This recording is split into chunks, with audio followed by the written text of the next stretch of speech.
Salut les néo-autonomistes. Thomas nous reçoit chez lui dans les Hautes-Alpes afin de nous présenter son mode de vie se rapprochant de l'autarcie. Installé depuis 1997 dans sa ferme, il a pratiqué de nombreux métiers comme l'exploitation piscicole ou de poulets bio, la maçonnerie, le maraîchage bio, l'exploitation et la transformation de fruits rouges. Actuellement artisan coutelier, il nous dévoile un mode de vie proche de la nature, plein de bon sens. Ce reportage vous est présenté tout de suite sur l'archipel.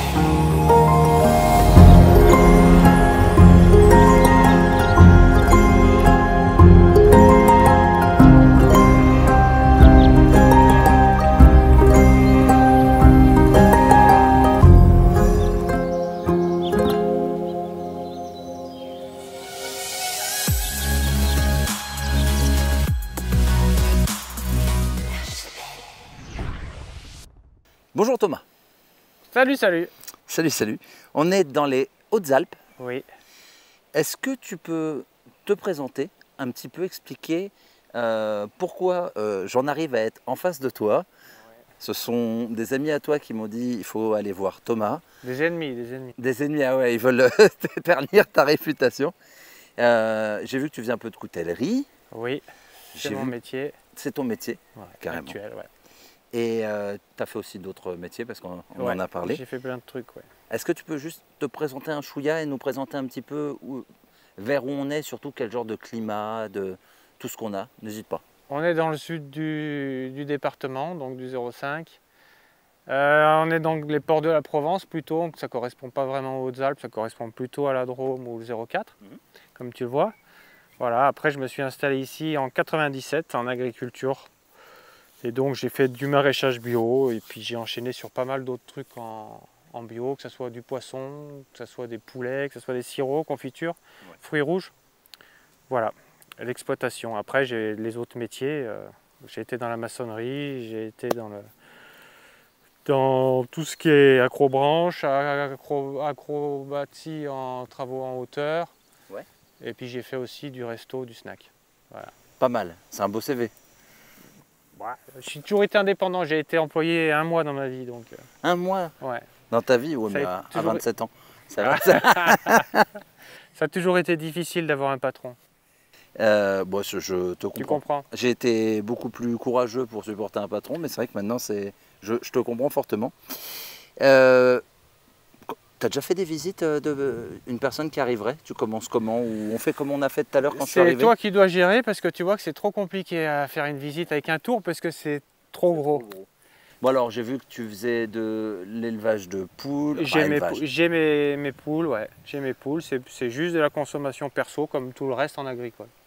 Voilà. Il n'y a pas de vente aujourd'hui agricole, même si je pourrais parce que j'ai quand même le statut d'agricole, mais j'en ai pas besoin et puis j'en ai pas envie. L'idée elle est pas là, plutôt de transmettre et de donner que de vendre. J'aimerais c'est la première fois qu'on me dit ce terme-là, et j'aimerais qu'on le développe un chouïa. Ouais. Tu m'as dit, moi je fais de l'autarcie. Ouais. Alors je préviens tout de suite, je pense qu'on aura le coup, oui mais comment il fait son t-shirt. Ouais. C'est quoi ta vision de l'autarcie et pourquoi tu développes ça? Parce que je le développe, parce que naturellement on va arriver à un moment où il va falloir de plus en plus abandonner certaines technologies et certains modes de vie qu'on avait l'habitude d'avoir facilement, sans se rendre compte, comme les caméras, comme les vêtements. Donc je suis prêt à changer de vêtements si vraiment il faut, je suis prêt à plus avoir d'électricité si vraiment il faut. Ça ne veut pas dire que j'aime pas le confort de l'électricité, ça veut dire qu'on va y arriver de toute façon tôt ou tard. Et après c'est quand même intéressant je pense d'être autonome sur beaucoup de choses, sur le médical très important, sur l'alimentaire. Voilà, après de vivre comme on veut et où on veut, quoi. Il y a des gens qui sont heureux en ville. Moi le bruit il me gêne, j'aime les bruits de la nature, voilà. Le bruit de la ville c'est pas terrible. Alors je vais me faire la petite voix qui dit, tu as dit médical, évidemment on n'a aucune connaissance scientifique, ouais. Mais si nos chers scientifiques étaient malheureusement plus disponibles, je pense que tu vas pouvoir nous dire comment on pourrait un peu se débrouiller en attendant que tout se remette bien, par exemple. Mais en fait on a tout dans la nature, il y a juste tout. Ce qui est étonnant c'est qu'on n'a toujours pas tout étudié. On cherche encore des trucs synthétiques. Et il y a énormément de choses dans la nature où on ne connaît pas complètement. Je vais prendre l'exemple des plantes, on n'en parle même pas tellement qu'il y en a et qui se modifient constamment et que suivant leur environnement, elles n'ont pas les mêmes propriétés, les mêmes produits qui sortent. Mais on prend par exemple les abeilles. Les abeilles, on ne connaît pas tout de l'abeille. Pourtant, c'est un truc qui est considéré comme indispensable à la vie humaine et on ne connaît pas tout des produits de l'abeille. Mais on s'en fiche, on va faire des abeilles drones. Juste, mais c'est pas bientôt, c'est déjà fait. Monsanto les a déjà sorties. Ouais, elles sont brevetées. Wow, oh là là. Non, mais tu verras, hein, bon, je pense que si tu connais un peu la chaîne, je me fais bon, l'avocat du diable, comme on dit souvent. Ne t'inquiète pas. Mais et alors récemment, on m'a dit que tout ce qui est propolis et miel aussi, même rien que pour soigner les arbres, ça avait des vertus. Mais en fait, a priori, après, je ne suis pas le scientifique qui a sorti ça, mais c'est scientifique qu'une ruche, ça serait plus aseptisé qu'un bloc opératoire. Ah ouais? Ouais. C'est vrai, non mais c'est ça simple. t'a scié là. Ouais, tu le vois. Et tu le sais, d'habitude, je pose des questions. Mais la propolis, c'est un truc miracle. Et c'est pareil, on ne connaît pas tous les composés de la propolis, parce que la propolis n'est pas un vrai composé, parce que c'est un ensemble de composés de vernis du bourgeon, en fait. Et donc, c'est que des mélanges, en fait. Donc, chaque ruche et chaque endroit va faire une propolis, et chaque année, il va y avoir une propolis différente. Ah, carrément. Eh ouais. Mais qui a quand même peut-être les mêmes bases, non, au début ou... Ben, c'est la protection, en fait. C'est une protection du bourgeon, en fait. C'est ce qui permet d'aseptiser un bourgeon et que ton bourgeon il soit tout le temps stérile. Et du coup, les abeilles, elles le prennent, mais les abeilles, tu maîtrises jamais. Si elles veulent ramasser que sur le marronnier ou aller que sur du peuplier, tu peux pas le maîtriser. Tu soignes aussi un peu les plantes avec... tu parlais un peu de basalte, tu parlais d'argile. Ouais. On en parlera devant le marronnier, tu nous expliqueras. On en parlera sur ce que tu veux. Ouais. Alors, tout est utilisable. De toute façon, la première chose à utiliser quand il y a un problème, c'est déjà ta façon d'intervenir sur le truc, mais après, c'est tous les produits qui sont naturels, quoi. Et je t'ai posé la question, pourquoi pour l'autarcie? Et maintenant, comment toi tu vois l'autarcie? C'est à quel niveau tu te dis, bon, là on s'arrête et jusqu'où tu veux le développer? Le plus important pour moi, c'est l'alimentaire, le médical. Okay. Voilà, après, le côté social, c'est aussi une approche avec, à essayer de ne pas vivre trop que par les réseaux et d'avoir du social local et t'adapter en fait. Voilà. Ça va, t'es bien au frais? Parce que moi j'ai chaud. Tu vois, ouais, il fait chaud aussi. Bah, tu sais quoi, j'allais te dire, on commence un peu la visite et on va où tu veux. Et on développe. Alors aussi niveau plantes et tout, tu en as partout. Et alors ce que j'ai aimé tout à l'heure dans ce que tu m'as dit, tu as dit j'adore planter densément, comme ça au moins il n'y a pas de soleil qui tape. Ben, c'est déjà pour préserver le sol.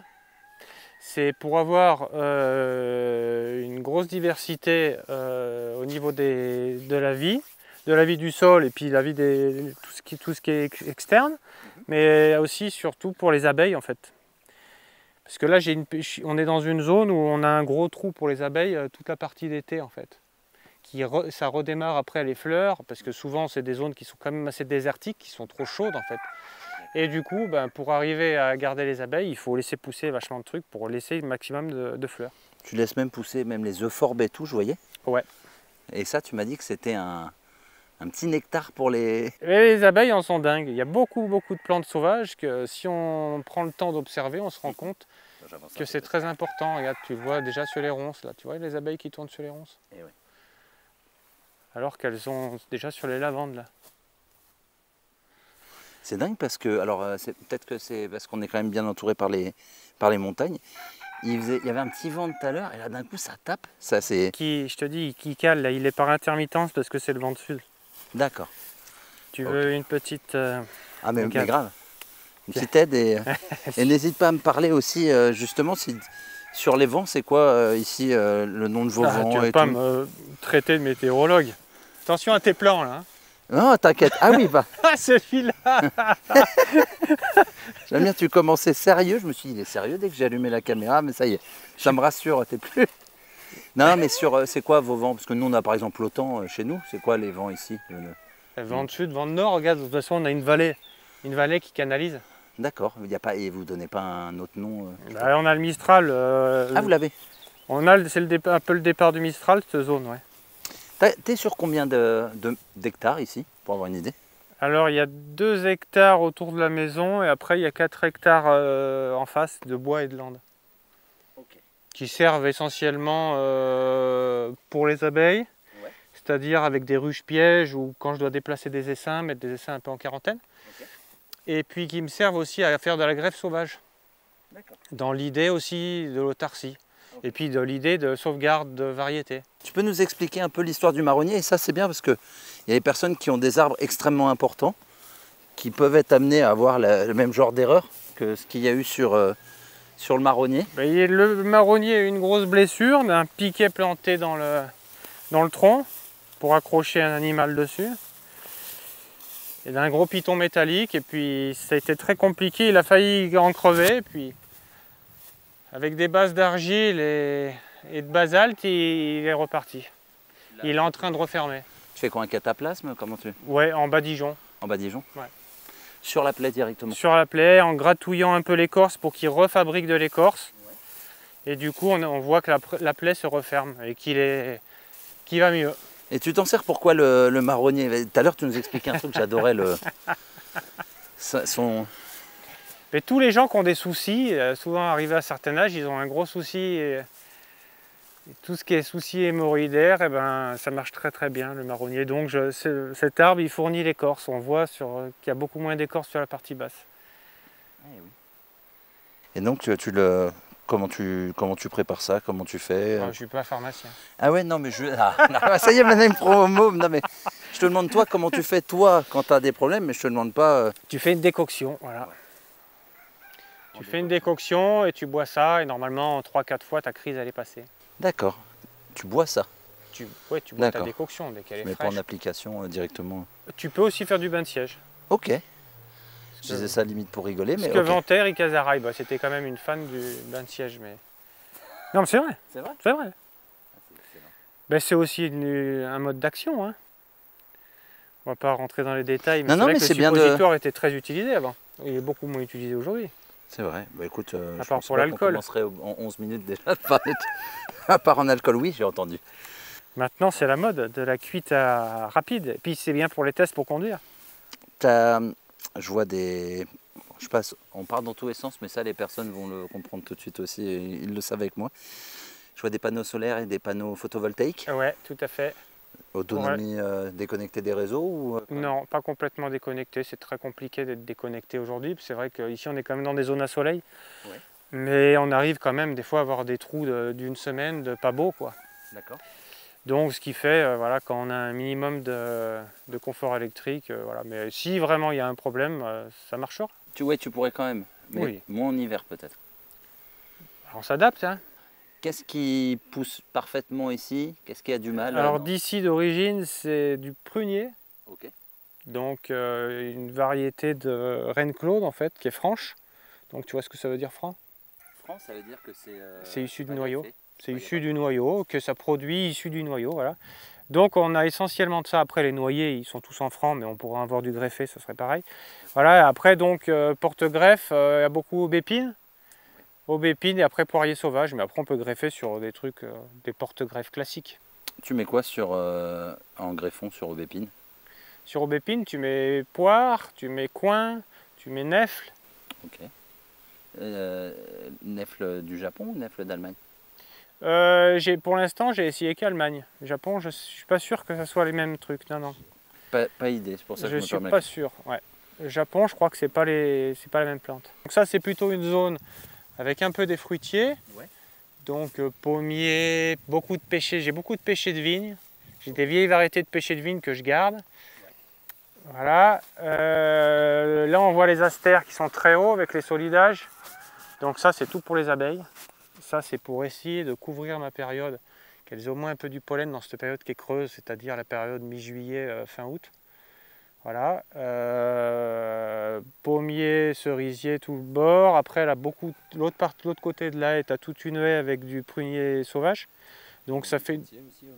Là, il y a un abricotier devant. Oui, bah, des arbres, ça, c'est des arbres greffés. Toute la haie, c'est de la prune, c'est une prune sauvage que les anciens servaient à sécher pour faire un pruneau, en fait, un pruneau séché, ouais. Qui est très très bonne. Mais après en confiture, elle est très acide sinon, mais elle est bonne aussi, mais elle est moins sucrée que la reine Claude. Voilà, et après de l'autre côté de la haie, il y a une parcelle qui fait un bon hectare où dedans il y a aussi des grèves de pommiers. Voilà, et après sur la partie basse, il y a tout ce qui est jardin avec tout ce qui est le maraîchage. Et après là, il y a parsemé de partout des arbres greffés. D'accord. Tu greffes alors, pourquoi? Parce que votre sol il est difficile? On a un sol très compliqué et tous les porte-greffes existants, ils ont beaucoup de mal parce qu'on a un sol qui est très argileux, Ok. qui est très séchant l'été Oui, d'accord. et qui est, vu que c'est des argiles qui sont en profondeur, qui ont beaucoup de mal à ressuyer du coup l'hiver et qui sont trop gorgées l'hiver et qui posent aussi des problèmes racinaires. D'hydromorphisme alors? Ouais. Donc c'est vrai que souvent sur les porte-greffes, où on passe du côté sec, où on lutte contre le côté sec ou le côté chaud. Et là, bah, on a le souci des deux, quoi. Et en plus, une terre qui est vraiment ingrate. Donc là, la meilleure chose à faire, c'est de regarder les arbres qui C'est le arrivent sauvage, C'est le c'est de sauvage. prendre du sauvage. C'est lui qui est le mieux adapté, quoi. Et ça, c'est un truc qu'il faut faire presque partout. Qu'il faudrait faire de partout. Après, il ne faut pas être pressé. S'ils sont passés de façon sur des porte-greffes, on va dire quasiment industriels, c'est pas pour rien, c'est la mise à fruit. C'est qu'aujourd'hui, on court derrière le temps. Derrière le temps, C'est que la mise à fruit, c'est vite 4-5 ans sur des trucs en pointe. Sinon, sur des francs, il y a des fois des mises à fruit qui mettent 15 ans, 20 ans. Aujourd'hui, on n'a plus le temps. Alors qu'on devrait penser à la descendance, on ne devrait pas penser à nous. Tu as des enfants, Vanessa? Oui, j'ai Mais deux tu me l'as filles. déjà Oui. dit, non, mais je le dis tu me l'avais dit devant la caméra, je le dis.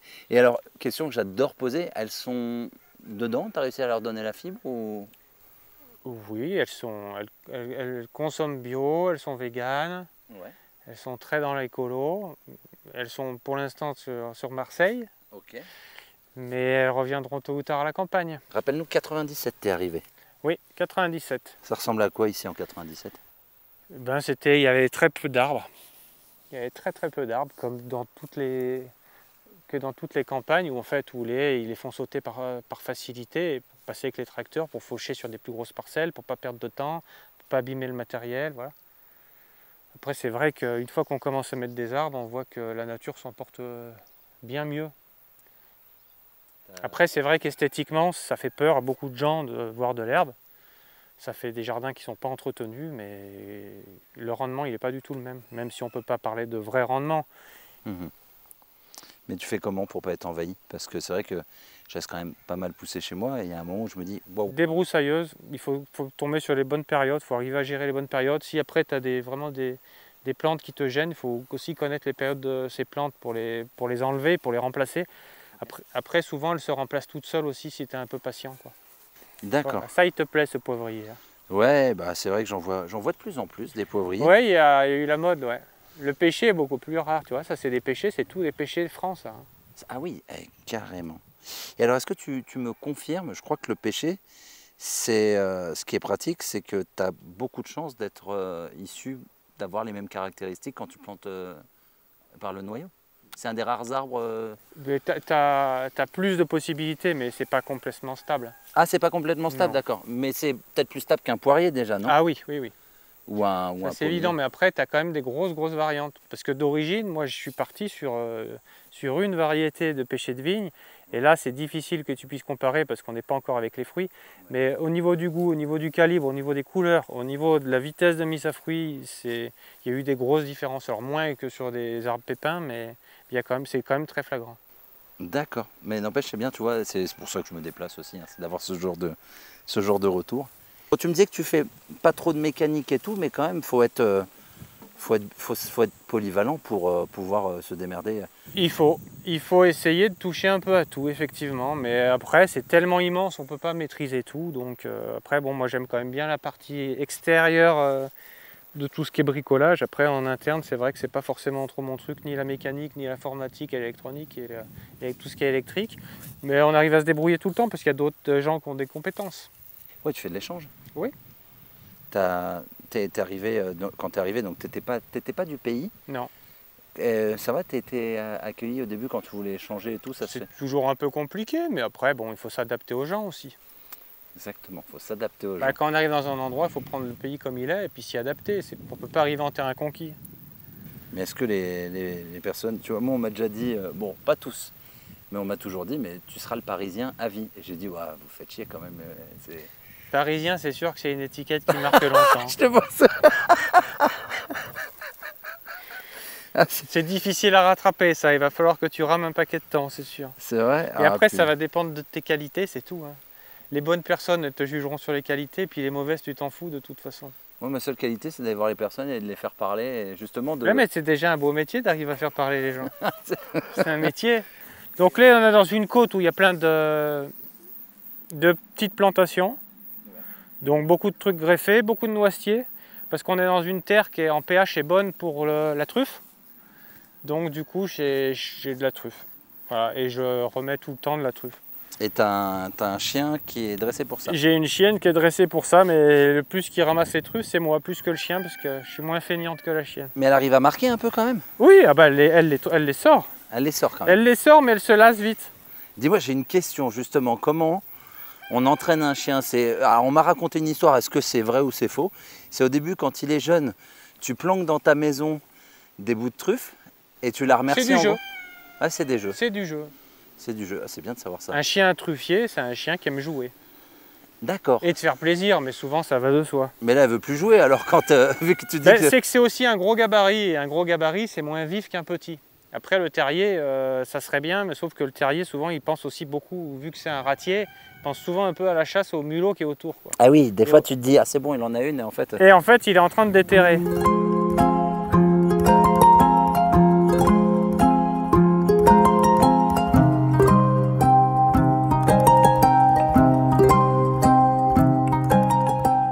Bon, tu me dis coutelier quand même avant tout. Ouais. Comment ça t'a pris? J'ai toujours aimé les couteaux. Gamin, j'ai toujours aimé courir les bois avec des lames. Et du coup, ben, j'ai franchi le pas quand j'ai été obligé de changer de boulot à cause de la santé. Voilà. T'as eu des problèmes, t'étais maçon, t'as eu des problèmes de dos? Ouais, maçon agricole, ça, le dos a lâché. Et ça t'as mis combien de temps pour te former? Tu t'es formé comment? J'ai fait un stage en 2003, un stage intensif. Et puis après, j'ai pratiqué. Et après, le bois, je pratiquais déjà beaucoup, la sculpture, des trucs comme ça. Et du coup, le bois, c'était beaucoup plus simple que la forge. Oui, parce que, alors on va avouer, il y a eu des centaines peut-être de vidéos sur la forge déjà sur YouTube. Ouais. Mais toi, tu fais pas mal de manches puisque tu adores travailler le bois. Ouais. Je me fais attaquer par des mouches voraces. Pas toi. Le bois, et tu as pas mal de bois magnifiques, donc ça on le présentera. Ouais, on regarde après si tu veux. Je te montre si tu veux la base en forge. Ouais. Après, voilà, il y a toujours de quoi regarder sur YouTube, comme tu dis. Toi, tu m'as dit que tu prenais directement des barres. Tu m'as expliqué pourquoi tu récupérais pas. Ouais, je fais pas de récup pour être sûr de savoir ce que c'est comme acier, pour avoir les traitements thermiques adaptés à l'acier, à chaque acier. Après, voilà, je travaille aujourd'hui, il reste que Eurotechnique. De toute façon, en France, il n'y a qu'une entreprise.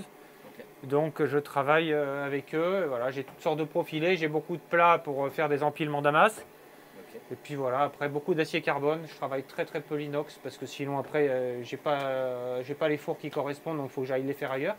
Okay. Voilà. Ferrailleur ou coutelier? Mais carré. Ah, ça y est, ça commence à agir. C'est le bon air, ça. C'est le bon air. Ça attaque le Parisien.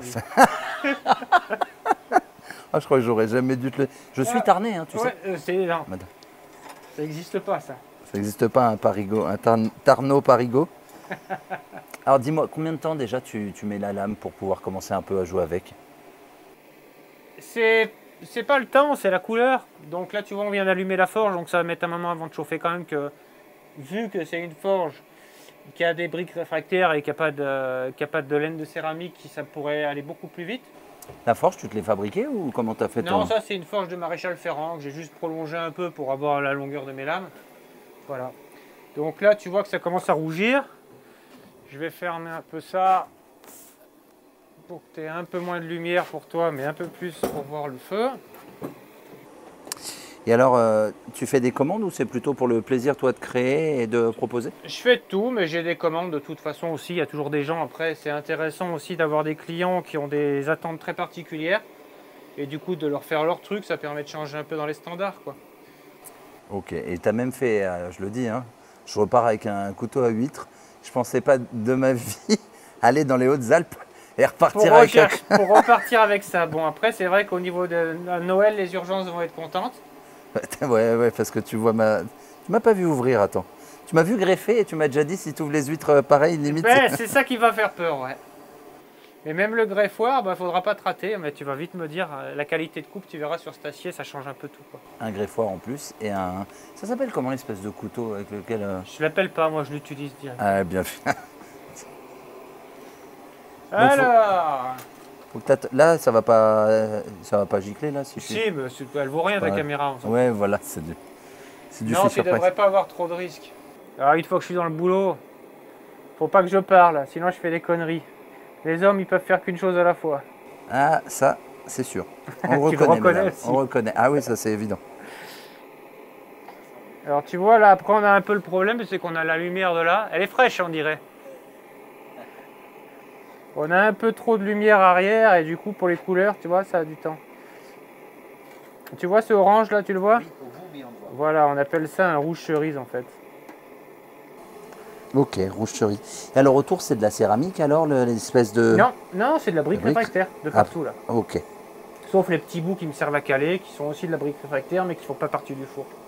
Alors là, je vais sortir la lave, je vais la taper là, Ok. tu fais gaffe. Mais t'es au gaz? Ah oui, j'avais pas vu la... Ah oui, ok, c'est gaz, ouais. Ah, j'en ai une charbon à l'extérieur, mais je m'en sers pas.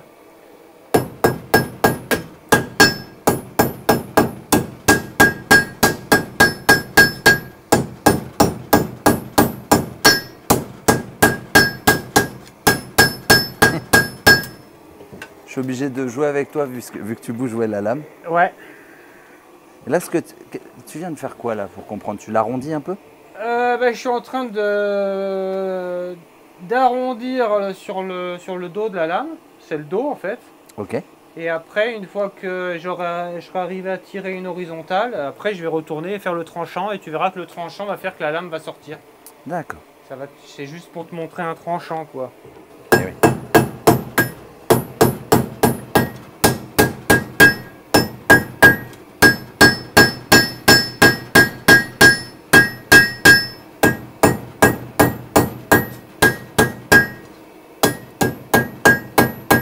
T'arrêtes de taper quand c'est plus rouge?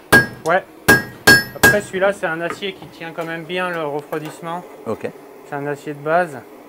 Attends, je monte quand même, je me recule un peu. Je montre quand même ta forge. C'est un container. Explique-nous pourquoi tu as des...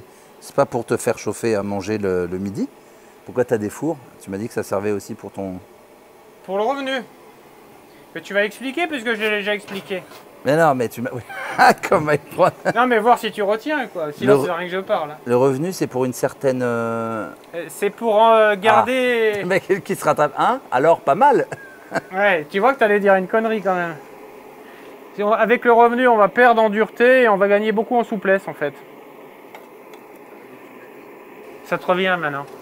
Mais tu sais, alors moi j'apprends sur la répétition et c'est pour ça que j'adore faire les montages. Non, mais c'est quelque chose que j'ai dit à force de voir, tu sais, en montant.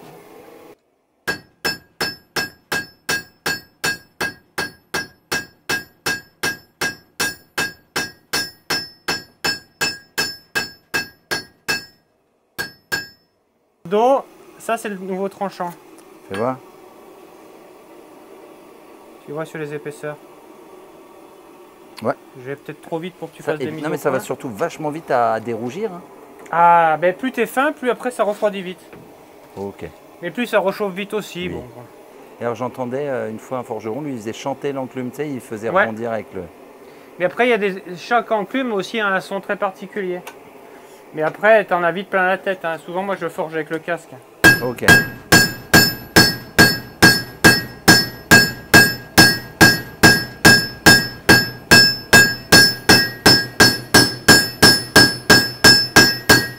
Regarde des lames d'Anas qui sont pas encore révélées, qui sont partis pour passer au bac, tu vois, sortie de forge. Après tu attaques à enlever tous tes coups de marteau, à enlever tous les défauts, à tout aligner. Tu travailles à différents grains de bande. Après tu fais tes traitements thermiques. Okay. Et après tu montes. Simplement. Simplement, mais ça prend beaucoup de temps. On est d'accord? Alors je te suis sur la partie manche en bois. Sur le bois. Le bois, c'est... En plus, tu as l'air de dire que c'était quand même vraiment le truc qui te chauffait le plus. Oui, ben, je trouve que sur ma façon de travailler, ça se voit sur les couteaux. Il y a un côté un peu rustique, un peu nature qui se retrouve, je trouve, par rapport à d'autres couteliers. Après, on a tous des touches très particulières. Voilà, donc après moi le bois, c'est vrai qu'en étant à la campagne et en courant les bois, parce que entre les abeilles, le jardin et le reste, je trouve et je ramasse beaucoup de bois quand même. Du coup, il y a certains bois qu'on essaye et qu'on trouve très beaux et qui fonctionnent très bien. Et puis c'est vrai qu'après on a l'œil quand on cherche du bois et de remarquer le bois qui traîne, quoi. Et alors, c'est quoi les plus exotiques que tu aies eu et pour quelles raisons? Ben, les exotiques, en fait, j'ai deux grandes catégories de bois. J'ai les locaux ou locaux proches ou un peu plus loin. Par exemple, l'olivier. L'olivier, il n'y a pas d'olivier ici, mais il est à 10 km d'ici.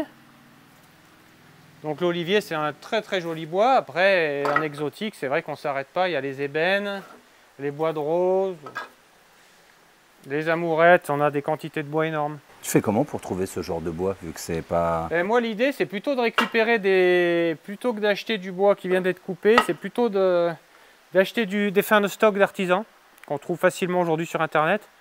Donc des gens qui arrêtent, puisqu'il y a énormément d'artisans qui arrêtent, de toute façon, plus que ce qui s'en crée.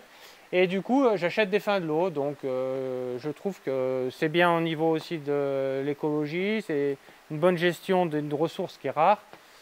Et voilà, je trouve ça plutôt sympa, et en plus, on est sûr d'avoir du bois qui est archi sec. Alors voilà, après, il y a certains bois que je travaille en résine, parce qu'il y a des gens qui aiment bien les couleurs. Donc des bois colorés, des bois exotiques très colorés, et ça c'est des lamelles d'ivoire de mammouth. C'est vrai? Ouais. Alors, tu peux nous faire un petit laïus rapidement, parce que je t'ai dit, mais le mammouth, ça doit être protégé, l'éléphant l'est. Alors l'éléphant est protégé parce qu'il y a encore l'espèce est encore vivante, et le mammouth est autorisé parce qu'il a disparu. Ah, il est plus en voie d'extinction. Il est plus en voie d'extinction puisqu'il a disparu, et après c'est vrai qu'il y a des grosses quantités en fait qui sortent et qui sont forcément atterris sur le marché. Aujourd'hui, il y a énormément de gens qui utilisaient de l'éléphant, qui utilisent du coup du mammouth. C'est autorisé, mais je veux dire, tu peux acheter ça sur eBay. Enfin, j'exagère, mais... Ouais, Ah oui. sur le Bon Coin, on trouve facilement des défenses. Hein. Ah, aussi. Après, souvent, des squelettes entiers, ça intéresse plutôt tout ce qui est science. Bah oui. Mais après, des défenses simples, des morceaux de défense, ils s'empêchent beaucoup en mer. Voilà. Après, c'est accessible, c'est légal.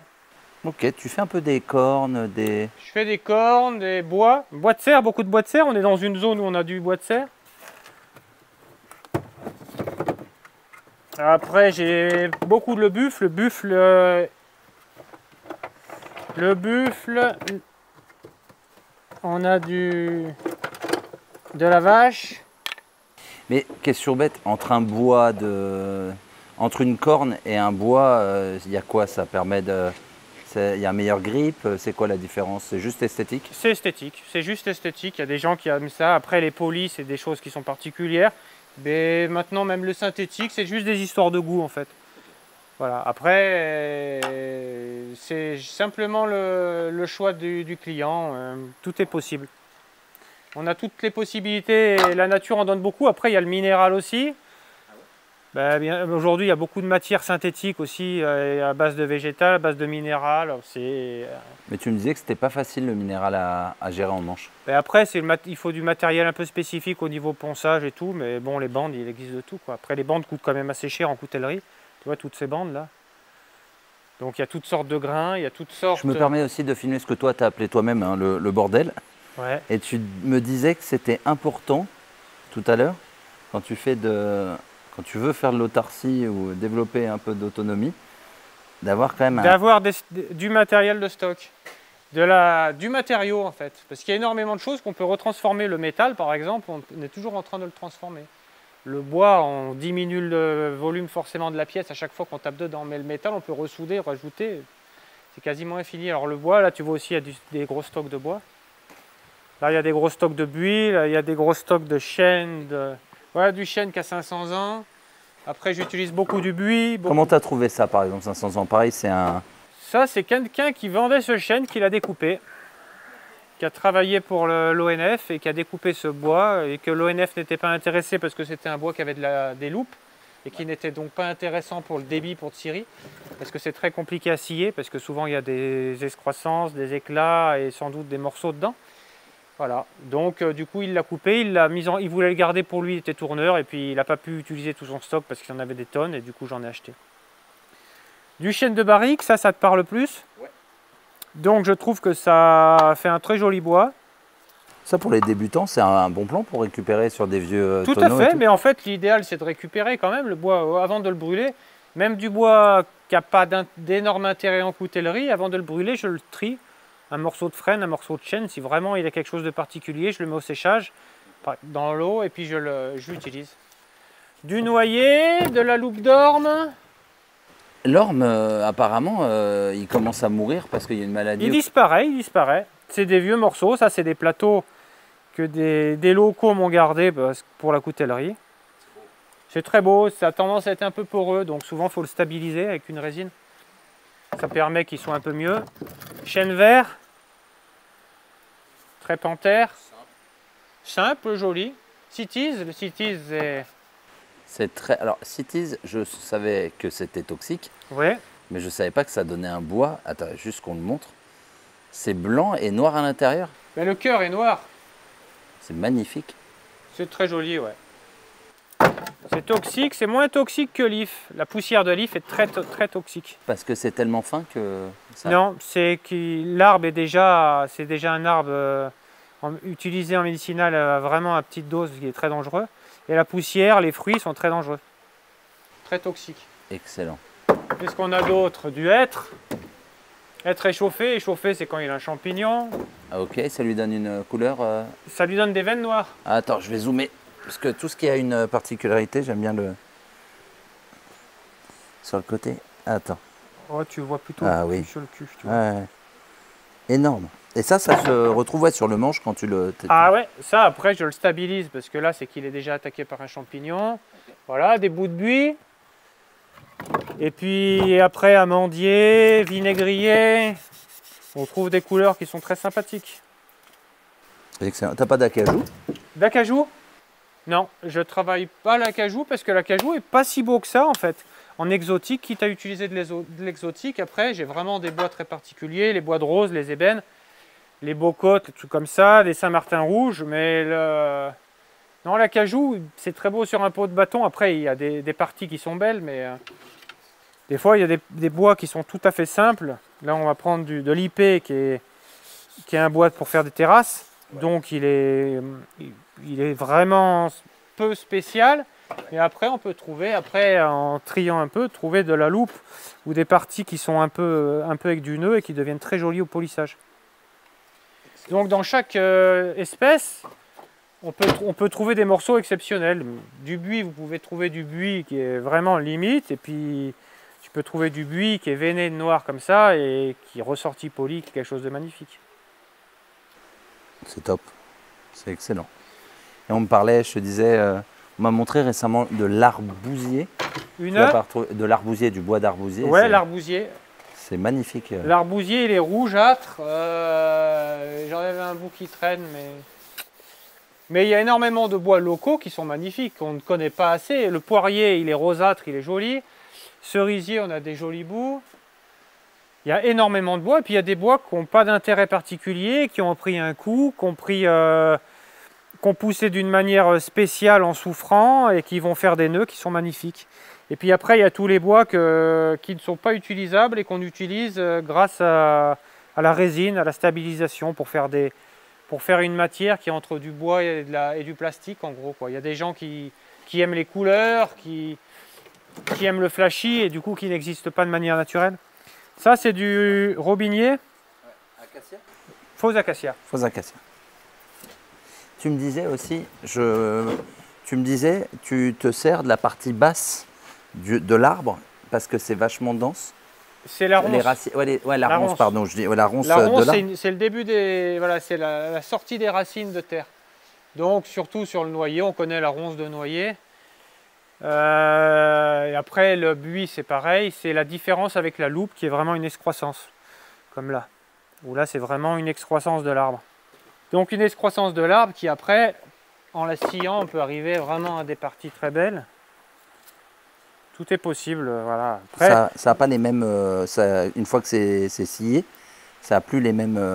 Non, c'est pas du tout pareil. Ça ressemble, mais c'est beaucoup plus torturé encore la loupe.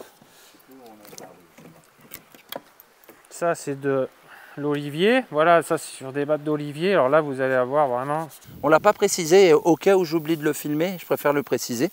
Tu as une source qui coule, mais de folie ici. Oui, et j'ai 10-11 cubeurs tout le temps. C'est énorme. C'est une grosse quantité d'eau, surtout dans cette zone. Voilà. Après, quand même, elle bouge. Ouais. Mais bon, pour boire et arroser, il y a du large. Et l'an dernier, on a eu quand même un épisode quand même assez dramatique niveau sécheresse. Ça continue à donner? Elle continue de donner, elle s'est jamais tarie, heureusement. Parce que ça serait, si vraiment celle-là elle tarit, hein, beaucoup d'autres sources tariront. Parce que c'est vrai que ça correspond normalement à une source déjà d'une commune au niveau des débits. Ouais. C'est déjà un gros débit si tu stockais toute l'eau qui coule. Ah oui, c'est sûr. Ouais, tu pourrais faire des grosses mares. Ce qu'il faudrait, c'est des gros tampons, des gros bassins de tampons. T'y penses ou pas avec justement tous ces modifs enfin, je dis modifs. T'y penses un petit peu à stocker? Quand tu vois que des fois, entre deux pluies, on peut attendre 2 mois ou... Ouais, mais après stocker, c'est vrai qu'il faut des grosses quantités énormes tout de suite et qui prennent beaucoup de place au sol. Et là, le problème, c'est que ça n'a pas été pensé avant et du coup, ça va être compliqué de trouver de la place, 50 mètres carrés pour poser.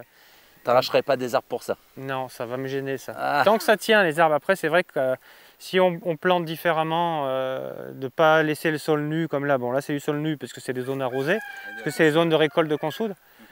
Mais sinon si déjà le sol il n'est pas nu, il sèche beaucoup moins vite. Voilà. Après si on est greffé sur des trucs sauvages, ça tient beaucoup mieux, quoi. Et la consoude, tu t'en sers en purin. En purin, en paillage. Cette année j'ai pas paillé à la consoude les tomates. Je les ai paillés au petit épeautre, à la balle de petit épeautre. Et ça apporte... Ben, ça a un gros inconvénient, c'est que ça crée une fin d'azote. D'accord. Parce qu'il y a du carbone. Oui. Donc il faut que je corrige avec les purins.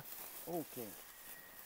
D'accord, comme ça. Et que tu corriges parce que tu vois des choses qui te disent qu'il faut corriger ou tu le fais toujours naturellement? Tu es obligé de le... Ben, t'anticipes. Si tu attends que la plante, elle te le montre, ouais, t'es juste au bon endroit là. Je me mets là, je suis à côté du paresseux. Et donc, excuse-moi, je t'ai coupé. Donc, comment tu fais pour... Tu anticipes. Tu le fais une fois par semaine. Ok. Tu n'attends pas que ta plante, elle montre des carences. Tu peux nous en dire un peu plus? Tu mets quoi en purin? Asperges ou en purin, c'est quoi? C'est 1 pour 10? Je mets tout en pur, moi. Ah, tu mets tout en pur au pied? Au pied. Après, je fais pas un gros concentré. D'accord, tu le laisses pas longtemps C'est pas au niveau du temps, c'est au niveau de la concentration d'origine. Souvent, on part sur 1 kg pour 10 litres, tu vois. Okay. Moi, je dose pas trop. Et après, je vois comme la plante le supporte de toute façon. Après, suivant la densité de plantation, tu prends le premier rang. Ouais. Tu vois qu'il va y avoir les tournesols, le maïs, les tomates et les choux. Là, tu peux vraiment doser, quoi. C'est dingue. Et ça, tu as une centaine de pieds, tu me disais? Oui, il y a une centaine de pieds là. Et des variétés, ils doivent en avoir une quinzaine. C'est quoi tes préférés et c'est lesquels qui sont les plus acclimatés? Ça, c'est pour les gens qui déménageraient dans le coin. La meilleure variété, c'est Rose de Berne pour moi, okay. Noir de Crimée. Okay. Après, j'aime beaucoup aussi l'ananas. Voilà. Après, c'est les goûts et les couleurs. Je te dis ça parce que c'est très drôle. J'étais dans les Landes il y a 15 jours et personne qui avait un potager me disait, moi, la Noire de Crimée, j'en reviens parce qu'elle se prend beaucoup de maladies. Souvent. Donc c'est drôle, tu vois, comment d'est en ouest, on n'a pas les mêmes... puis les mêmes problèmes. Puis chaque zone, tu vois, même sur un coin comme où on est là, avec 2 jardins, ils vont pas réagir du tout pareil, suivant le jardin, là, en partant de zéro, tu vois, ton sol, il peut pas être pareil qu'un sol qui a 500 ans, quoi. Et qui a eu que des gros apports de fumier depuis 500 ans, si c'est pas 2000 ans, quoi. Et là, toi, tu es parti de zéro ici? Ouais, ici, c'était juste une prairie qui avait jamais été retournée. C'est pour ça que je l'ai pris, pour être sûr de ne pas avoir trop de pollution dessus. Okay. C'est pour ça que j'ai donc attaqué le... Pardon. Non, pardon, c'est toi qui es filmé, tu me dis pas, pardon, je passe. Et dis-moi, je vois des bâches, tu te sers de ça pour... tu t'en sers pour couvrir le sol ou? Non, c'est juste pour couvrir les machines. Ah ok, d'accord. Parce qu'il y en a beaucoup qui aussi, on arrive maintenant à faire de la culture. Ouais. Après, sur les bâches, c'est très compliqué. C'est ce que je te disais tout à l'heure, qu'avant j'avais une serre. Ouais. Avant, j'avais une serre sur toute cette parcelle. Okay. Donc c'était quand même une vraie serre de production. Et je trouve que ça tue trop le sol. Alors bien sûr que tu as tes tomates avant, sur toutes les cultures c'est indéniable, bien sûr que ça apporte, mais c'est que le côté production rapide. J'ai l'impression aussi que ton sol il bouffe beaucoup plus son humus et qu'il est moins... c'est pas une bonne chose pour ton sol. Toute la vie microbienne, elle s'écroule. Tes vers de terre, on n'en parle même pas, ils descendent en profondeur à chaque fois. Parce que tu peux pas tout le temps arroser. Avec les températures qu'il y a, tu changes complètement en fait ton climat en fait. Et du coup, ça m'a vraiment gêné et du coup j'ai arrêté. Alors après, l'idée, ça serait juste d'avoir une serre de semis pour les départs, parce que c'est vrai qu'ici, on a quand même des gelées jusqu'au sein de glace sans problème. Et puis on a vite des gelées qui peuvent arriver septembre. Un premier coup, puis après souvent on va mieux après jusqu'à novembre. Donc du coup c'est vrai qu'une serre de semis ça me permettrait d'avoir un peu du planteau quoi. Mais là bon, tu vois les tomates, je n'ai pas beaucoup de retard par rapport à une serre. Absolument, en tout cas par rapport à des sudistes, tu n'as pas de retard. Après là, le sol il a été vraiment corrigé, après chaque parcelle est corrigée d'une autre manière. Celle-là il a eu beaucoup de grès, un grès acide qui a un grain très très fin. Et du coup qui fait un complexe avec l'argile très facilement et du coup qui fait une très belle terre pour je sais pas si tu t'intéresses à la terre. Ah bah ça m'intéresse grave. Après qui fait une structure qui est très intéressante pour la carotte. Bon, là, parce qu'elle est un peu en semoule, je sais pas comment on dit. Parce qu'elle est très fine, ouais. Parce qu'elle est très fine. Et après à côté c'est plutôt une structure que j'ai cherché avec moins de travaux du sol pour des cultures qui tiennent justement toute la saison comme la tomate. Donc là, il y a beaucoup de biochar. Okay. Et après, tu peux développer un peu le biochar, c'est vrai que j'en parle très peu, je vois ce que c'est, mais... Eh ben, ça ressemble à un charbon. C'est pas vraiment un charbon parce que c'est pas le même niveau de combustion. Et voilà, l'effet, tu l'as là, regarde sur la parcelle. Le milieu de la parcelle, il est là, sur ce bâton. Cette partie, il y a eu du biochar, cette partie, il n'y en a pas eu. Alors, attends. Tu vois la hauteur des pieds de tomate? Est-ce que tu vois la nuance? Alors, ah oui, oui, mais je croyais que c'est parce qu'on était en hauteur. Non, non, non. Alors là, tu as mis du biochar. Toute cette zone, il y a du biochar. Celle-là, il n'y en a pas. Et alors, attends, je vais juste te laisser faire le geste parce que les personnes... Vas-y, remets-toi devant, excuse-moi. Toute cette partie, il y a du biochar. Et celle-là, parcelle de tomate, on parle. Ouais, ouais. Voilà. Après... Fumier, même quantité, purin, même quantité. Il y en a qui te diront, ouais, mais peut-être que tu es sur une nappe à ce niveau-là. C'est vrai. C'est vrai, tout est possible, mais c'est quand même flagrant parce qu'il y a un mélange des variétés. Ouais. Les variétés sont équilibrées de chaque côté. Tu as facilement 30-40 cm d'avance en hauteur. Il y a une belle différence. Et en épaisseur, là, on dirait que c'est des bois. Et là, il y a une différence. Tu as des beaux bébés quand même de ce côté-là. Il y a une différence, voilà. Après, là, je ne m'accroche pas trop, tu vois, à l'entretien du jardin. Je fais les désherbages de départ, surtout pour laisser démarrer les trucs. Ouais. Et après, l'idée, c'est de vite couvrir le sol, parce que ça fait très mal de voir un sol qui est nu, en fait, parce que c'est là qu'il se bouffe. Donc sur des semis, tu es obligé, parce que la mauvaise herbe va toujours, surtout au printemps, va toujours aller beaucoup plus vite que l'espèce recherchée. Là, tu pars sur quoi ? Comme culture? Ouais, tu me parlais de carottes, mais là tu... là il y a des salades, là il doit y avoir deux rangs de carottes, avec sans doute des salades avec et des radis pour ouvrir le rang. Là après maïs haricots, beaucoup de maïs haricots sur cette zone. Après poivrons, grosse zone d'haricots, après aubergines, beaucoup de poireaux. Et après on part la roche, les oignons, l'ail. Des zones de bourrage, des zones de récolte de moutarde là-bas au bout, où c'est là où je vais pas tarder à récupérer les graines. Et après de l'autre côté, les courgettes, bon, les artémises, il y en a de partout, des choux aussi, ça c'est des choux, c'est que des choux perpétuels. Okay. C'est du Daubenton, tu vois ce que c'est? Chou Daubenton, bien voilà. Sûr. Beaucoup de tournesol, beaucoup de maïs. Alors tournesol, maïs, l'idée c'est pour les abeilles. Encore? Donc même si le maïs, je l'utilise toujours et le tournesol aussi, même si très souvent les mésanges, elles le mangent avant que je le récolte pour l'hiver. D'accord, mais le maïs, les poules, c'est comme un bonbon, je crois, pour elles. Ouais, puis c'est des maïs des Andes, ça, donc c'est des maïs quand même au niveau énergétique, ils sont pas mal, quoi. Tu parles un peu énergie aussi? Au niveau rustique, et puis c'est vrai qu'ils n'ont pas les mêmes besoins qu'un maïs trafiqué, quoi. Tu vois, j'aime bien tous ces retours. Tu sais, alors, vu que tu m'en parles, je vais te lancer un peu là-dessus. Plus je vais voir des personnes qui sont connectées à la Terre, ouais. Plus ils me parlent d'énergie. Ouais. Et il y a un moment où je me dis, c'est quoi? C'est une secte géante des potagistes? C'est une secte, c'est une grande secte. Comment ça se fait? C'est quoi? Dès qu'on met les mains dans la terre, on se connecte Et plus on vit dans la nature, plus tu te rends compte qu'il y a des choses qu'on ne voit pas et qu'on ne sait pas ou qu'on sait peu. Pourtant, les scientifiques ont l'air de dire qu'ils ont un peu réponse à tout. Et quand ils n'ont pas de réponse, c'est que c'est faux. Les scientifiques, en fait, excuse-moi. il faudrait que les scientifiques, on ne les voit pas sur des plateaux télé, il faudrait qu'on les voit dans la réalité. Moi, ils peuvent venir m'expliquer plein de choses sur les abeilles, ça serait très intéressant. Ça te plairait? Bon, L'échange serait passionnant, mais de monter la réalité des choses. Moi, en ayant fait des études agricoles, on se rend compte que des fois, la solution technique agricole n'existe pas. Parce qu'on ne s'est jamais penché sur des aspects, par exemple les aspects énergétiques ou les aspects telluriques. Parce que dès que je parle d'énergie, j'entends quand même assez souvent, oui, mais ça n'a pas été scientifiquement prouvé. Donc c'est quand même un petit peu le serpent qui se mord la queue. Bah, c'était un peu pareil pour quand la Terre était plate. Hein. Ah oui, bah arrête, tiens, là, lance pas. Coupez. Ça me fait plaisir. Un peu de souci au pied des tomates. Il faut toujours avoir du souci avec soi. Ça évite d'en prendre chez les autres. C'est excellent. Donc après, tu as des zones de reproduction. Ouais. C'est quoi, la caravane? Là, c'est des boutures, c'est des zones de bouturage. D'accord. Là, c'est mes rosiers de Damas, qui sont locaux. Ok. Tu t'en fais quoi des rosiers? Tu en fais des choses en particulier? Oh, des fois, ça m'arrive de les faire distiller. Ok.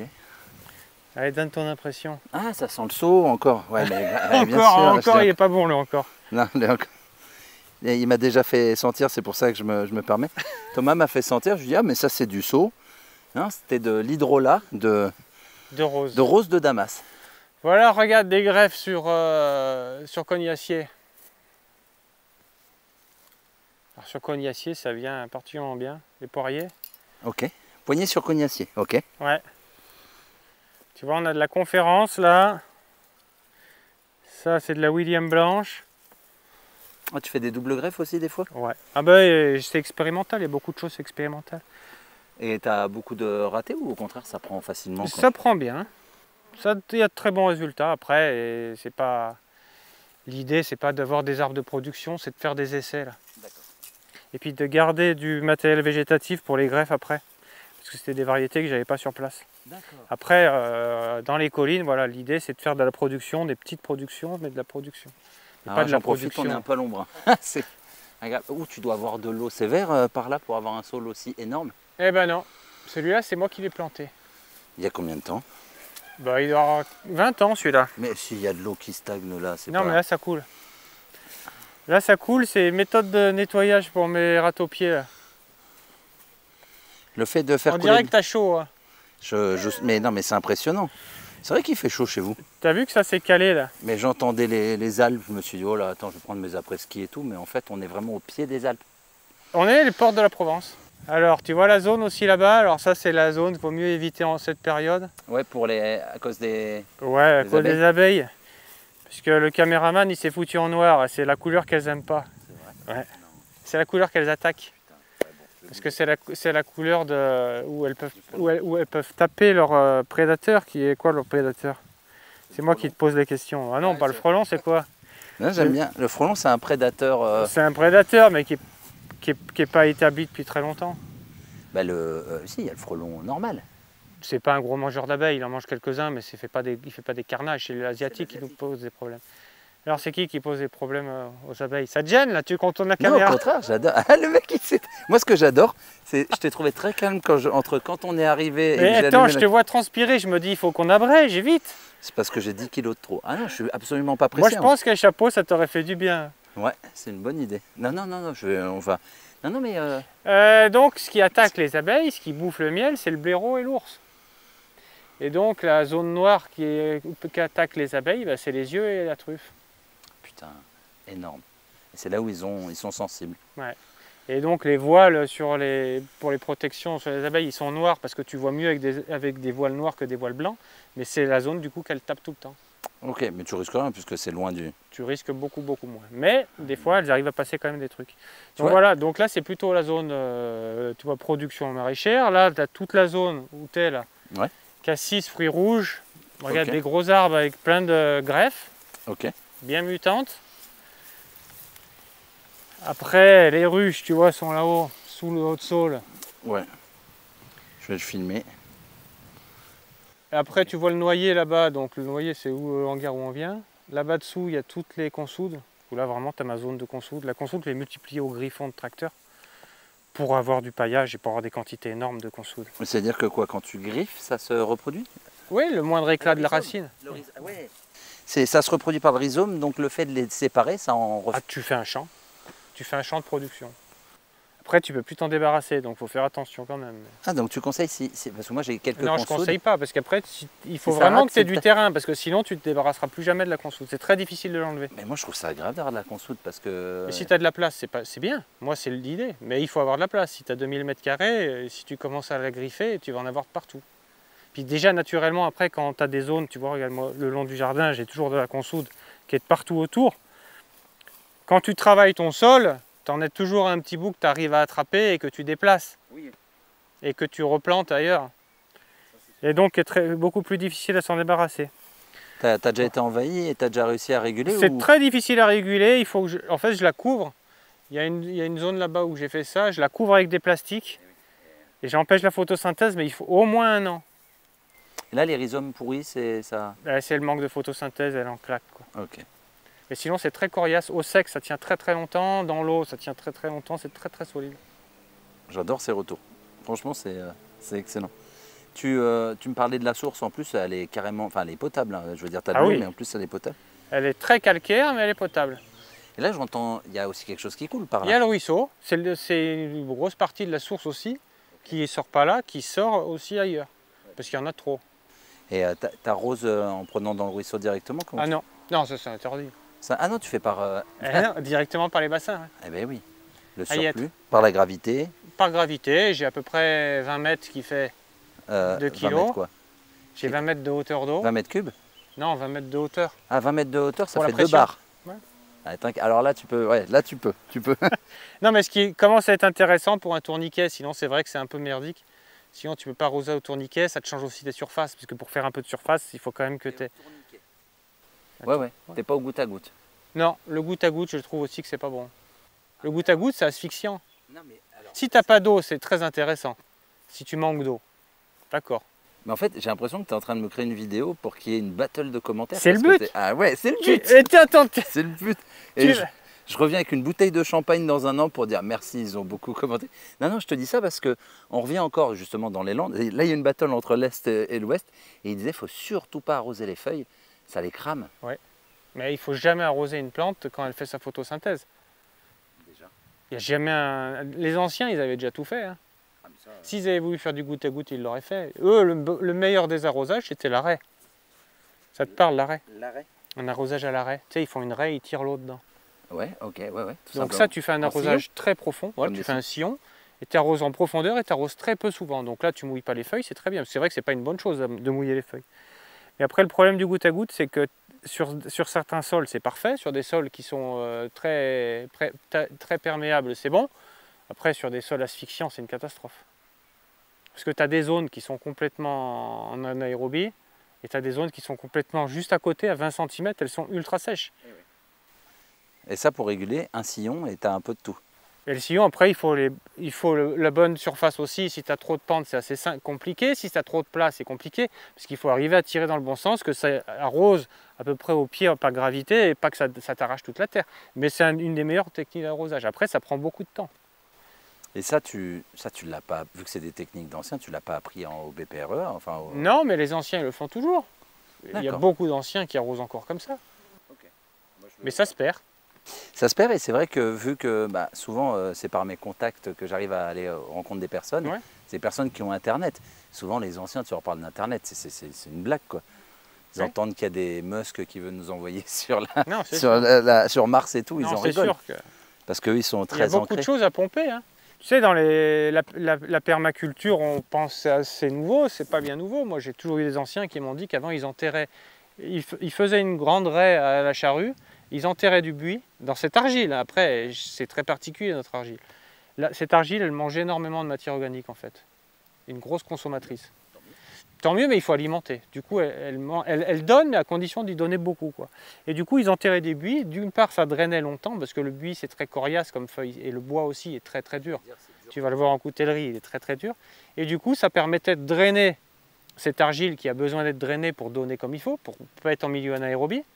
Et en même temps, ça permettait de faire des gros apports de matière organique, qui se transformaient très rapidement parce qu'ils étaient mangés. Et qu'ils n'étaient pas mangés en anaérobie, qu'ils étaient mangés, vu que ça faisait drain, la partie du haut était mangée comme il faut, transformée en humus de bonne manière. Tu as d'autres savoirs d'anciens qui te viennent là? Parce que en fait j'adore, mais j'ai pas cette chance de pouvoir sur le seau, c'est classique. En rencontre, on rentre sur le seau, il me charrie. Non, non, mais des savoirs d'anciens, justement, sur la terre ou sur des techniques agricoles. J'ai rien qui me vient comme ça. Bon, faut que je te chauffe alors, faut que je te lance. Faut me poser des questions, t'es là pour ça ou pas? T'es là pour ça. Ben non, c'est toi qui les poses maintenant, on dirait. Non, petite question, à part le Daubenton, tu as d'autres perpétuels? Tu as des noms à donner? Parce que c'est un peu, on va dire, pour les flemmards. J'en ai plein de trucs, j'en ai plein. J'ai des poireaux perpétuels, j'ai de l'ail, pareil, du rocambole, j'ai du ciboulail. J'ai plein de trucs en fait. Il y a énormément de choses en fait. Après, perpétuel, souvent quand on dit perpétuel on parle de légumes, mais il y a plein d'autres choses que tu peux laisser faire en perpétuel. Tu vois, c'est pas des vrais perpétuels, c'est des annuels, mais par exemple tu prends derrière les panais qu'on voyait tout à l'heure, les panais moi ils poussent de manière naturelle, regarde dans ma vieille butte là-bas. Donc les panais moi c'est pas pour les manger, mais on pourrait les manger. Les panais moi c'est que pour les abeilles en fait. Ah, ok. Mais je pourrais les manger, c'est ce que je te dis. En production, il y a beaucoup de choses que souvent on considère que la dîme pour les animaux c'est 10%. Moi je les laisse prendre 20%, mais arriver à 50 ça pose un problème quoi. Et du coup c'est vrai que là-dessus j'en ai trop. Mais c'est mieux d'occuper le sol avec ça, ça te fait de la matière organique, ça nourrit des insectes, et sans parler des rats-aux-pieds, qui ont un rôle aussi de drainage. Je vais te chauffer sur un truc parce que maintenant qu'on est parti, mais vu que je pense que tu es en mode géo trouve tout et que tu me parlais d'énergie et tout, là c'est juste pour faire rager des personnes parce que je reçois beaucoup de commentaires. Tu fais de l'électroculture? J'en fais un peu. Le problème ici pour l'électroculture, c'est ma parcelle, regarde. Ma parcelle est tout en longueur et le sud il est là. Ce qui fait que dans l'électroculture c'est presque indispensable en fait. La majorité des techniques elles sont liées à l'axe sud-nord. Okay. D'accord. Donc déjà ces techniques là je ne peux pas les utiliser parce que de tirer des fils en diagonale c'est déjà compliqué de gérer un jardin quand tu essayes de garder des plantes en reproduction. Donc que tu vas au bout de la montée en graines et tout, ça te prend de la place, voilà, c'est déjà dur de gérer tes planches. Si en plus l'axe il n'est pas bon pour moi. Et après il y a d'autres systèmes en faisant par exemple une antenne avec le grillage autour et tout, mais après c'est très compliqué d'entretien. Mais tu as déjà essayé un petit peu? Je fais des essais sur des arbustes, mais il n'y a rien aujourd'hui de spectaculaire. Mais il y a trop de choses qui rentrent en compte. Comme? Donc pas le fameux axe là dont tu parles. Non, mais pas que l'électroculture, c'est-à-dire que sur une plante, tu as tellement de choses. Tu vois, on a eu une année de sécheresse l'année dernière, sur des grèves, ça a fait péter des grèves, donc difficile de dire si ton électroculture a arrêté le truc. Oui, d'accord. Tu as eu des pertes l'an dernier ou pas? Même avec de l'expérience, de l'eau et tout? Oui, j'ai eu beaucoup de pertes avec le sec, mais bon, parce que c'est des zones qui sont très difficilement irrigables là-haut, où j'ai eu des greffons de l'année qui a été greffés tard. Ouais. Et les porte-greffes, ils n'étaient pas non plus trop profonds parce que c'était des porte-greffes industriels. Okay. Et puis il y a eu le souci aussi naturel, c'est que j'avais un chevreuil qui s'est venu se protéger ici et qui m'a bouffé la moitié des trucs. Donc ça aide pas à la reprise non plus. Si à chaque fois que ton porte-greffe il fait 3 feuilles et le chevreuil en mange 2. C'est pire que la sécheresse le chevreuil. Ça accentue la sécheresse, ouais. Tu veux qu'on se dirige vers la partie coutellerie? On va où tu veux. Bah viens, on va se mettre à l'ombre alors, avec plaisir. Allez. Je vois, tu as pas mal de... Alors ça, c'est fort à filmer. On voit le pêcher, il a cramé sur un endroit et il repart du porte... Enfin, c'est mon plus vieux celui-là. Et il est reparti. Donc ça, c'est un pêcher. C'est un pépé que j'ai rencontré quand je suis arrivé, vu que tu es une vieille histoire, je vais te donner une vieille histoire. Il m'a donné ses noyaux. Ce pépé, quand je l'ai rencontré, donc je me suis installé en 97, il avait 92 ans. Et ce pêcher, il l'avait récolté quand il avait 8 ans qu'il gardait les brebis. Putain. et il avait donc gardé cette variété. Ouais. Et il m'a transmis les noyaux. Et ce que je te parlais tout à l'heure sur l'évolution de la génétique de mes pêchers, celui-là c'est vraiment un pêcher sanguin, il est rouge sanguin, et tous les autres, je ne sais pas si tu les as vus, tous les autres pêchers, il n'y en a pas un pareil, mais alors, il y en a, ils sont partis carrément côté abricots, c'est des abricots. C'est pas des abricots, Non, mais c'est des sur pêches. les mêmes noyaux? Non, pas sur les mêmes noyaux, sur les mêmes souches de noyaux. Le même noyau, tu ne peux pas comparer. Non, mais sur les mêmes souches de noyaux, ouais. Ça a été si différent. Lui, ça a été mon fournisseur de noyaux, si tu veux. Ouais. Donc lui, mise à fruit, il a mis 8 ans à faire une mise à fruit. Et après, je m'en suis servi pour lancer tous mes arbres. Parce que c'est une variété extraordinaire, qui est très difficilement conservable. Même séchée, elle n'est pas terrible parce que la peau est un peu épaisse. Okay. Mais sinon, en compote, en confiture, elle est exceptionnelle. Puis, et puis sur l'arbre, c'est un truc magnifique qu'il faudrait connaître. Et puis, pas de problème. Je te disais, tu vois, notre argile, c'est une argile calcaire. Du coup, les pêchers classiques, ça passe pas. Alors que cela, ça passe, regarde. Ouais. Regarde en cloque. On vient de se taper 1 mois de pluie. C'est rien du tout, quoi. Ouais. Et ben, je me suis aperçu que j'en ai eu beaucoup, et j'ai eu beaucoup de cadeaux de pêcher en pot, et ceux que j'ai semés, ils peuvent avoir des débuts de cloque quand ils sont issus de noyaux, ils s'en remettent mais rapidement. Très vite, ouais. Et d'autres, ça a carrément tué l'arbre parce qu'il a perdu toutes ses feuilles. Et déjà, les arbres, ils ne devraient pas perdre leur pivot, ils devraient tous avoir leur pivot déjà pour la sécheresse. Mais c'est très compliqué après, justement. C'est pour ça, c'est sûr que l'idéal, tu vois, par exemple, qu'est-ce qu'on a comme exemple? Ils sont où ces aubépines? Voilà, il y a des pêchers, il n'y avait pas des aubépines par là. Il y a beaucoup de trucs où l'idéal, moi, c'est quand je trouve des porte-greffes sur place. Tu vois, c'est pour ça qu'après, je laisse des pieds mères en aubépines, en poirier épineux. Et du coup, l'idéal, après, c'est quand les oiseaux, ils me les disséminent, tu trouves le plant qui a résisté au passage de la débroussailleuse, et lui, tu le greffes, c'est un truc fabuleux en résistance. Il ne craint plus rien, il craint le chevreuil. Ah oui, tu mets des piquets quand même pour ne pas marcher dessus au début? Je mets les piquets pour les voir à la débroussailleuse, parce que tu vois quand même que je passe un coup de débroussailleuse dans le premier temps pour les voir, et puis pour qu'ils prennent un peu de la lumière, quoi. Tu laisses sur place évidemment quand tu... Je laisse sur place ou je le récupère pour le paillage. Après, tu n'as pas vu, mais les 2 premiers passages, tu as 2 buts sur toute la longueur. Tu as eu quoi comme maladie connue ou moins connue que tu as réussi à gérer plus ou moins sur différents, soit pieds, plants? Bah, les purins, ils permettent déjà de corriger beaucoup de choses en carence. Ouais, tu as quelques exemples? Ortie évidemment? Bah, ortie qu'on soude, hein. Moi j'utilise essentiellement ça. Après, prêle aussi? Bah, la prêle, en fait, si tu veux, on a un sol déjà où, je sais pas si tu l'as remarqué, mais on a beaucoup de prêle. Oui. Si on a beaucoup de prêle, c'est déjà qu'on a beaucoup de silice, c'est qu'on n'en a pas besoin du coup. Et de l'eau aussi, non? Bah, la prêle signifie que tu as un sous-sol qui est asphyxiant. Donc du coup, tu n'as pas besoin pas de problème lié à ça. On a de l'ammoniliose sur les pruniers, mais souvent tu te rends compte que c'est quand les arbres ils ont un souci de compétition avec les autres, ouais. Ou quand ça leur convient pas. Tout simplement, ils sont dans une zone qui est plus bonne. Salut toi. Donc là, les fameux bassins. Tu peux nous expliquer pourquoi tu as du bois qui flotte Alors, j'ai du bois qui flotte pas beaucoup, je te ferai remarquer. Celui qui flotte, il est moins bon déjà. Donc là, on a une bille de cerisier et là, c'est un chamaï cyparis.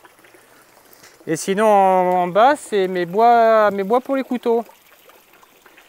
Donc en fait, je les fais sécher dans l'eau. Je remplace la sève par de l'eau, qui permettra après que le bois sèche plus facilement sans fendre.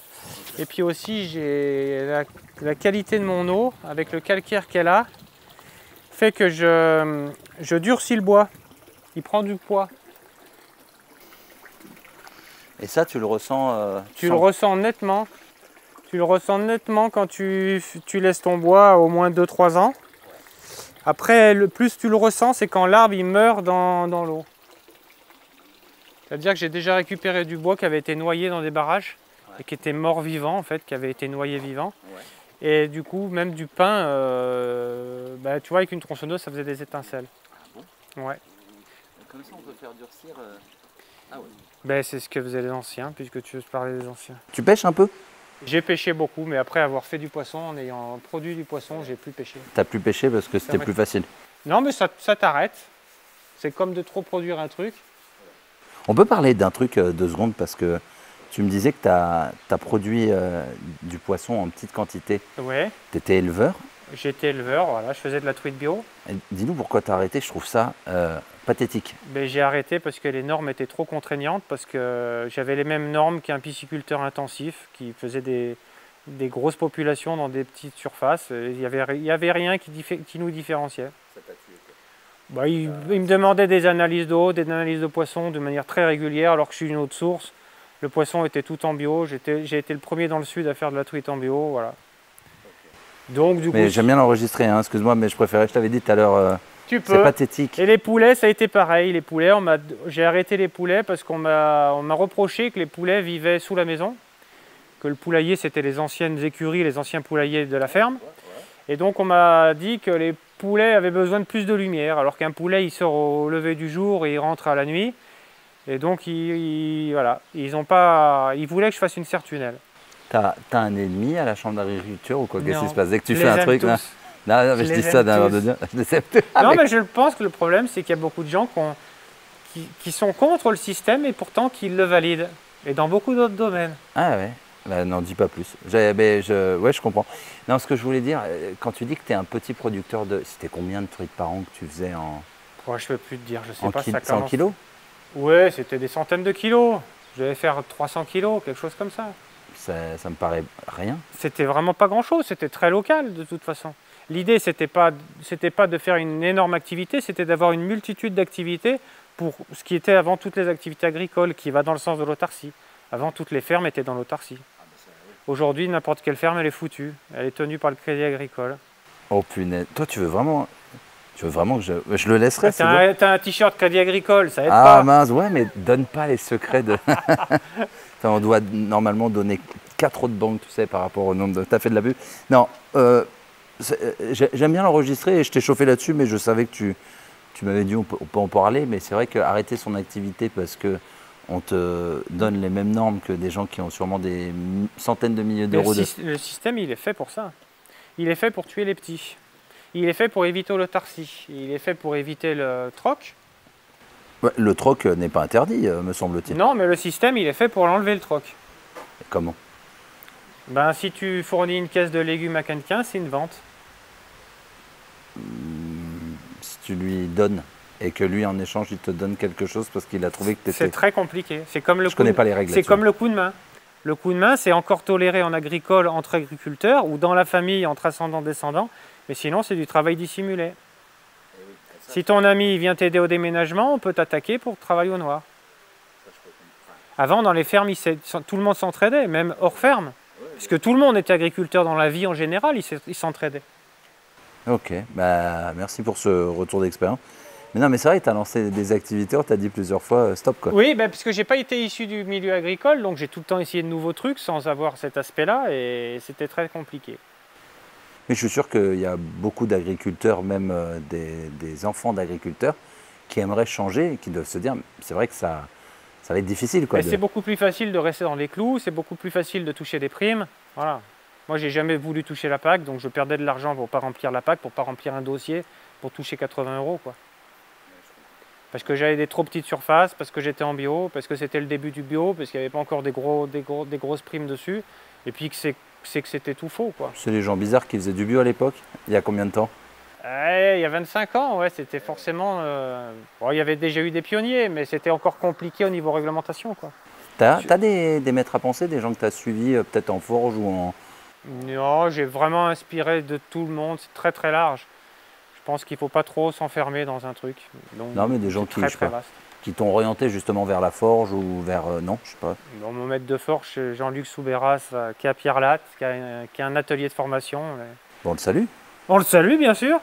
Mais sinon, au niveau légumes, c'est beaucoup plus vaste. J'ai l'agricole déjà de formation, mais après, des rencontres d'agriculteurs, on en fait plein. Des conseils, on en fait plein. C'est des discussions à refaire le monde de partout sur beaucoup de thèmes. Puis il y a des choses, c'est de l'observation de la nature aujourd'hui. C'est ça qui manque beaucoup aux agriculteurs parce qu'ils n'ont plus le temps. Tu trouves? Moi, je trouve... Enfin, ça dépend des agriculteurs, c'est tellement vaste aussi maintenant. C'est très vaste. Quand je parle de l'agricole, je parle de la grande culture aujourd'hui plutôt. Ah oui, mais la grande culture, tu es plus patron d'une exploitation que lié à la terre.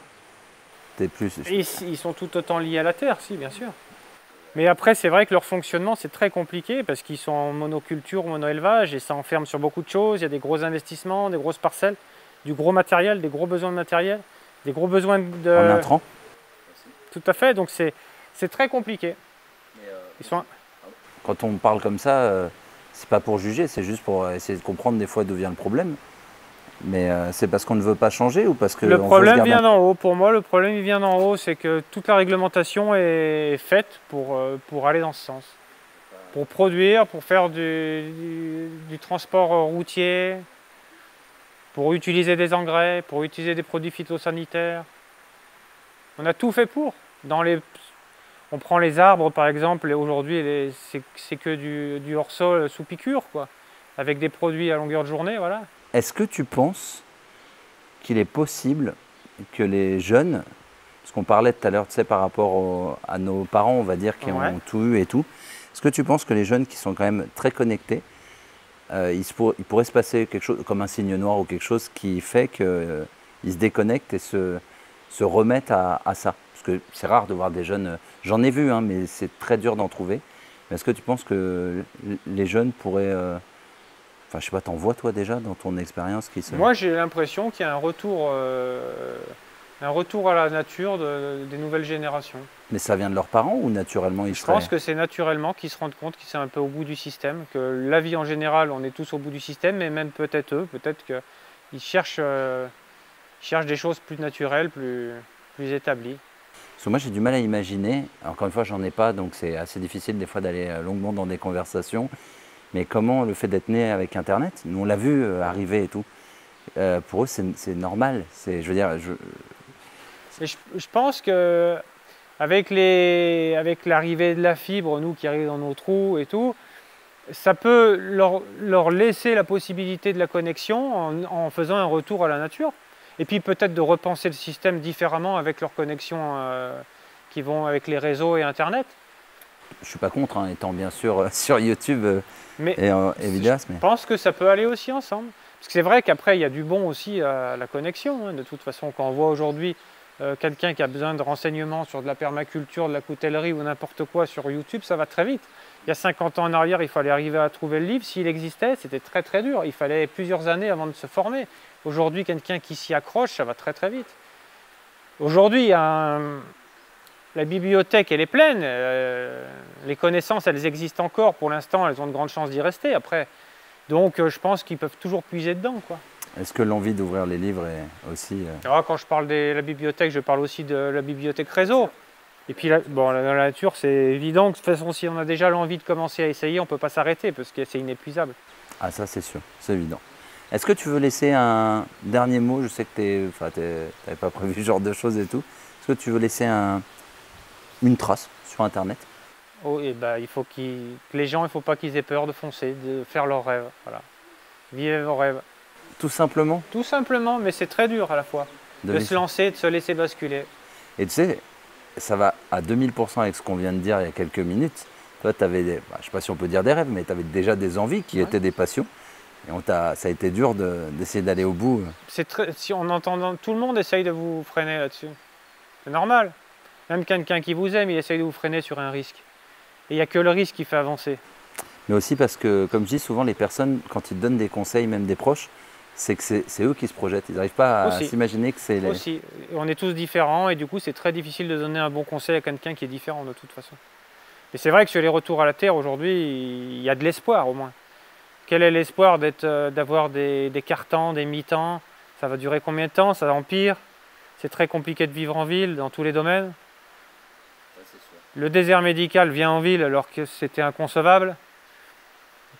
Donc des fois c'est plus compliqué de se faire soigner en ville rapidement. Il faut 1 heure de déplacement de transport, la ville qui est trop dense. Et nous ça va peut-être plus vite avec un hélicoptère. Donc il y a des arguments qui font mal alors qu'à l'époque ça empêchait les gens de venir à la campagne. Aujourd'hui il y a l'internet, les gens peuvent travailler quand même ici, des gens comme toi. C'est concevable de s'installer ici. Maintenant que tu as goûté au soleil et à la chaleur au mois de juillet, Ah, punaise. C'est maintenant que j'ai galéré. Là, ça va mieux, hein, mais c'est vrai que j'ai Là, il a pris un bon coup. Ouais. Mais j'imaginais absolument pas. Pour moi, Hautes-Alpes, j'imaginais pas ça si proche de la Provence, mais maintenant, oui, je capte mieux. Mais si on est un département tout en longueur, et du coup, c'est vrai qu'on a les neiges éternelles et on a la Provence. Ouais, les deux. Bah, en tout cas, c'est un très beau pays et je suis content d'être allé jusque-là pour venir te saluer. Tu vas revenir de toute façon. Bah, j'espère. Maintenant, c'est cuit. Ah, bah maintenant, oui, je vais tomber amoureux Tu vas pouvoir de la changer de région. nom, tu seras plus un Parisien. Ah, c'est vrai? Au bout de combien de temps? Ça se négocie. Bon, bah alors, ça me fait réfléchir. Ça va être de l'or, tu vas voir. Merci beaucoup, Thomas. À bientôt. À bientôt.